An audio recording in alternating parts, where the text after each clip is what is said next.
Good morning. Welcome to Sunday, August 30th. Today, interesting enough, our topic is about embracing change.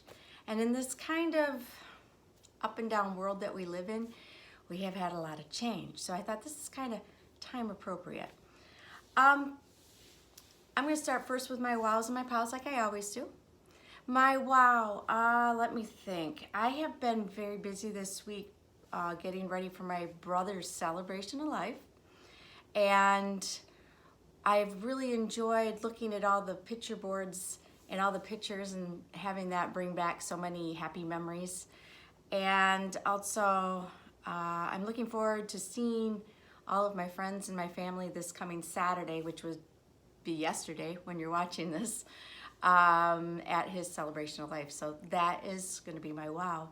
My pow are prayers for vaccination for COVID-19. My prayers are for all the teachers and the students and the parents who are going back into this new school year and learning new things. Everybody is. The teachers are learning how to reteach in a different style, and parents are learning to teach from home, and it's just different. So my prayers are for all three of these groups to get through with grace. And yeah, so that's that. Now our affirmation today, as we are embracing change, says, I am open to change. It always brings me good. Now, the story I have today it's an old time one from the 12th century. And I had to think about our affirmation for myself this week because, like I said, I've been doing a lot of different things. It's changed for me, and I had to get up and do something about everything that was weighing on my mind, so I can relate with this. Now, our story today is from the One Hand Clapping book, and it is the story Saggio and is at the ferry. Now, Saggio is a man studying to be a monk. So let me read this to you. Saggio at the ferry. Saggio, a 12th century haiku poet and a Buddhist priest of Japan, was traveling with his disciple, Sio. Each morning they set out at sunrise, and at evening they would stop at an inn or a temple or a farmer's house or the home of a poet and spend the night. When there was no place nearby, they slept beneath the stars. The two travelers came to the Tenryō River and boarded the ferry to cross. Just as the ferry was about to leave, a samurai came running up, shouting, "Stop! Wait!" The boatman bowed to the samurai. "As you can see, the boat is already full," he said quite humbly. "Will you please wait for the next one?" "Impossible!" roared the samurai. "Me? Wait? Never." "Get someone else off the boat. Hey, you," he shouted at Saggio. "You leave." Saggio just sat there and looked out over the water. It was as if he had not heard the order at all. Then the samurai charged at Saggio and struck him on the forehead with a large folded fan. Blood gushed from the cut, but Saggio seemed unmoved. Sio, who knew how strong his master was, and who also knew that Saggio had once himself been a famous samurai, sat in expectation. Any minute now, Saggio would certainly stand up and throw the samurai overboard. But Saggio did nothing of the sort. Instead, he simply rose and got off the boat silently, followed by the unhappy and disappointed Sio. With a triumphant sneer, the samurai got on board and the boat left the shore. Now, I'm going to show you the pictures real quick. This here is Saggio. You can see the blood on his forehead, and this is Sio. And this is the man that forced him off the boat, the samurai. Now I'll continue. "Why didn't you say anything when he treated you like that?" asked Sio. "Aren't you angry with him?" "No," answered Saggio. "But why?" demanded Sio in frustration. "I am a monk," answered Saggio. But you can knock down 3 or 4 of him, said Seo. Don't be silly, said Saggio. What would that prove? But I was so disappointed, exclaimed Seo, near tears. Everybody was laughing at us. Must I be foolish just because others are? Then you are a coward, pronounced Seo. Really, don't be silly. Monks have to endure such trifles. This is why I am determined to train myself, said Saggio. If you cannot do it, just say so, and I'll travel all alone. Anyone would say that it was right to beat such an intolerable fellow, insisted Seo. The master was silent. When the next boat came, he boarded it, and Seo did not. Goodbye, Seo, said the master as he waved his disciple, and slowly the boat headed out from shore. Seo let him go without a word. It took him a long time before he realized his mistake and regretted parting with his master. Saggio continued his journey. He felt as if he had nothing to fear in this world. I found that an interesting book, or story, excuse me.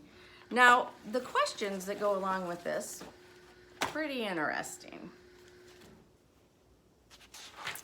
All righty, so every day these two would get on the ferry at sunrise and they would travel, and then they would make night either at a poet's house or underneath the stars or at a farmer's, anywhere that they were, whoever they were helping. Now, when the samurai came and demanded that Saggio get off the boat, how did Seo feel? Well, as I recall, he was quite exasperated, and he didn't know why his friend, his master, his mentor actually, his mentor didn't just put the man in his place. But that wasn't his way. Let's look at some of these questions. What attitude did the samurai have? Well, he was mean, and he was kind of entitled, like he should be on the boat and someone else should get off. So he was demanding, mean, and he was kind of entitled. And this question is, how did Seo react to what happened? Well, Seo, like I said earlier, he was unhappy with Saggio's decision to just get up and walk away. He was disappointed. He thought Saggio ought to have done something to him, thrown him overboard, or put him in his place and say, hey, no, we were here first. But that wasn't Saggio's way. Now, Seo was very resistant to changing his viewpoint. And how did this affect his life? Well, because he was so certain that Saggio should have done something, Saggio said, you know, I'm a monk. I'm learning as I go along in life, and if you don't want to continue on this journey with me, you don't have to. Well, after Saggio had sailed away in the boat, Seo was like, oh my, what did I just do? My mentor has left me. So he didn't change his viewpoint when needed, and he got left. Okay, what wisdom was Saggio trying to impart to Seo? I think he was trying to impart the fact that you need to go with the flow. Even when somebody wrongs you, okay, they wronged me. I'm not gonna make a big deal about it. It's changing my plans, but I'm just gonna go with the next step. He was trying to teach him flexibility and also not to be so reactive. That was the other thing. Now, as we know, the story ended with Seo standing at the edge of the ferry launching and Saggio going away. That left him knowing he had made a mistake. Okay, now today for our craft, it's kind of different because we are talking about embracing change. What I want you to do for your craft today is I want you to take your less dominant hand. So I'm a right-handed person. I am going to take one of my favorite color markers. Let me see. Today I'm thinking green. Love green. And I'm not going to write with my right hand. I'm going to sit up here so you can see. I'm going to write with my left hand. So what I want you to do for your art project today, because it's challenging and different, I want you to write your name left-handed. So, let me see, left-handed. It's tricky. I'm not even writing Miss in front of this, I'm just writing Kim. Now, I wrote that left-handed. Now for your art, you can write your name, or here's a real challenge, you can write your whole alphabet left-handed or right-handed, depending on what your least dominant hand is. So I want you to do that, and then I want you to go and decorate it. You can decorate that, different colors. There's no right or wrong to this. I just want you to do it all with your least dominant hand. So I'm gonna put some flowers here. And yeah, it's not really how I like it, because you're so used to seeing it the way you can do it well. I'm gonna do my symbol I always do right-handed. That's a fun one. So it's a start.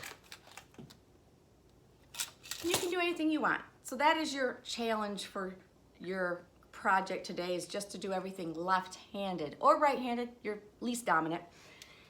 Now there's a quote that goes along well with embracing change, and it says, "What we resist will persist." So if you're resisting something, that change is still going to persist at you. For example, making all these picture boards I made for my brother, I knew if I didn't get them done, the pressure of not having it done would still persist the whole time, and I was resisting getting it done. So that's one little example. Now, as you start your school year, know that it's going to be different. You might be learning virtually. You might be doing a hybrid of the two, going in one day, maybe learning from video 2 days or whatnot. So you got to be flexible and try not to be fearful. Be brave, because you can do this. Now, let's look at our affirmation again. I am open to change. It always brings me good. And as we get ready to close this lesson, I want to do the prayer of protection with you. The light of God surrounds us. The love of God enfolds us, the power of God protects us, and the presence of God watches over us. Wherever we are, God is, and all is well. Yay, God. Now, remember, you are loved, special, and important to me. Make it a great week. Namaste.